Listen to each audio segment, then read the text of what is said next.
Welcome, curious minds. Today, we're really going back to the very start for a true icon, Elvis Presley.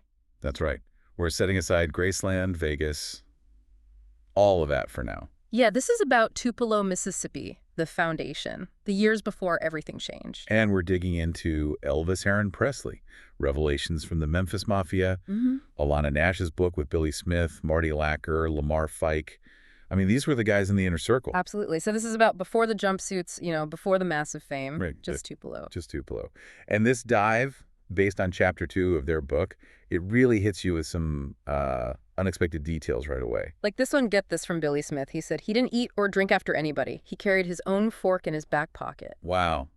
Just that little detail tells you so much, doesn't it? It really does. It shows the kind of personal, raw stuff we're getting into here. The goal is really to unpack the roots. Where did the king of rock and roll actually come from, according to the people who were there? Okay, so let's start right at the beginning. January 8, 1935, Elvis is born, but it wasn't just him. No, he had a twin brother, Jesse Garon Presley, stillborn, Elvis Aaron. He was the survivor. Such a heavy way to start life. And you hear all these stories, these myths about Elvis being obsessed with Jesse or, talking to him. Right. Those stories are definitely out there. What do the Memphis Mafia guys say about that? What's the reality, according to them? Well, they pretty much debunk that. The whole ongoing obsession talking to Jesse, they say that's myth. What is true, and really quite sad, is that Jesse Garon's grave was unmarked for a long time. Unmarked. Why was that? It wasn't lack of care, not at all. It was fear. Yeah. Actual fear that the grave could be, I don't know, ransomed or desecrated if people knew exactly where it was. Wow.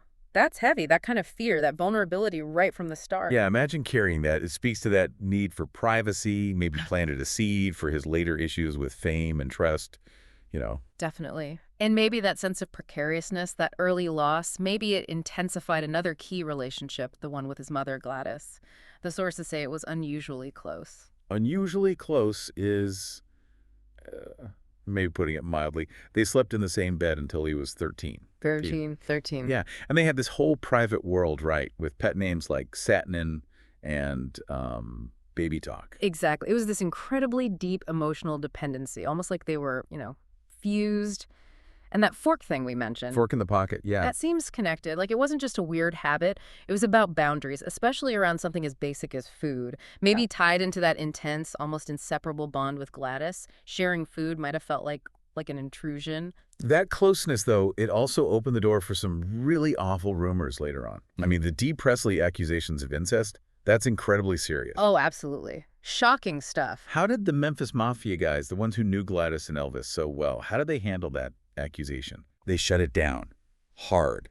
Marty Lacker, for instance, is quoted saying point blank to say, Gladys molested Elvis is a lie. So a total denial. A vehement denial. They saw it as just malicious, completely false, an attack on someone they knew to be a devoted, if maybe overly protective mother. Okay. So beyond those really intense family dynamics, there was another big shadow over his early life, wasn't there? Vernon, his father, went to prison. Yeah, that was huge. Check forgery. He did 8 months at Parchman Penitentiary. 8 months. And Elvis and Gladys, they visited him, right? Even though it was a long way. They did. Over 100 miles each way, which was a massive deal for them back then. It Right. shows you how tight that family unit was, despite everything. But the stigma of having a father in prison, that must have left a mark. Oh, profoundly. According to the sources, it really fostered this deep mistrust of people outside the family, and maybe, kind of ironically, fueled his own later drive for control, for security. Yeah. Billy Smith even said, even his friends didn't want to socialize with him. That feeling of being an outsider because of the family shame that stuck. Wow. So hardship, loss, stigma. But Tupelo was also where the music started for him. Yes, absolutely. Growing up in Shake Rag, which was, right next to where he could hear black gospel and blues music constantly, that sound soaked in. So what was he listening to specifically? What were his first musical loves? Well, it was a mix. You had Jimmy Rogers, the country singer, lots of gospel quartets. That harmony sound was huge for him. And just whatever was playing on the radio, he absorbed it all. And his first performance, was that the talent show? Yeah, age 10, singing Old Shep.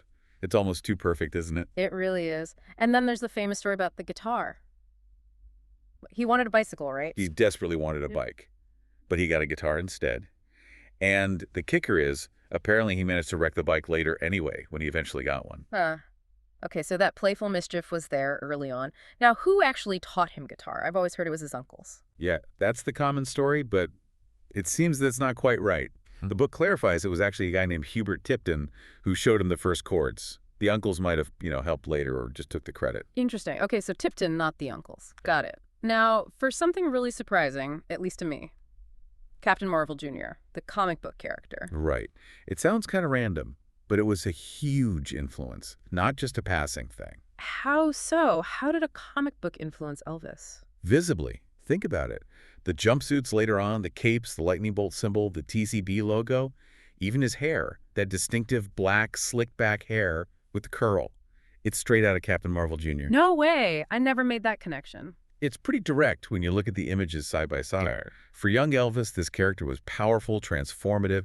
It seems like it fed into his confidence, his developing style, maybe even offered a kind of escape. He was building that iconic image long before he hit the stage. That's fascinating, pulling from pop culture like that so early. So you see all these pieces forming, the music, the style, the personality. How would you describe that early personality based on these accounts? Complex seems like the right word. He was clearly emotional, deeply tied to his mother, vain, definitely concerned about his appearance even as a kid, and mischievous. That selfish charm you mentioned earlier. Yeah, that banana story Billy Smith tells is a perfect little snapshot. Sure. Bringing a banana, teasing a friend, pulling it away, saying mine. It's playful, but also shows that little streak of selfishness mixed with charm. And apparently he had an early interest in women, too, even as a young boy. Oh, yeah, the book mentions him having a phrase, even really young, like, oh, my Peter, when he saw someone attractive. So, yeah, that fascination was there from the start. So putting it all together, before he could even drive, you had this kid who is sensitive, vain, charming, a bit selfish, deeply connected to his mom, already soaking up music and style influences. Exactly. A wild child in the making, as the book puts it. The king was definitely forming right there in Tupelo. It's really clear from this deep dive into Chapter 2 that Tupelo wasn't just a place he was born, it truly forged him. Absolutely. The hardship, the loss, that intense family bond, the music everywhere, even the comics, it all mixed together. It gave us this boy who was, hungry for something more, shaped by drama, but also completely lit up by sound and rhythm. A complex beginning for a complex figure, so Tupelo set the stage. It really did. It provided the raw material, the foundation for everything that came next. Which brings us perfectly to the next part of his story. Next time, we're heading to Memphis, a new city, a totally new sound on the horizon, and, well, a whole new future unfolding for Elvis. Yep, Chapter 3, Memphis. Things are about to accelerate. But before we leave Tupelo behind, here's something to think about. As you listen to this, what parts of this early Elvis, this Tupelo Elvis, do you see echoing through his later life? His fame, his relationships, his music, it's definitely worth pondering.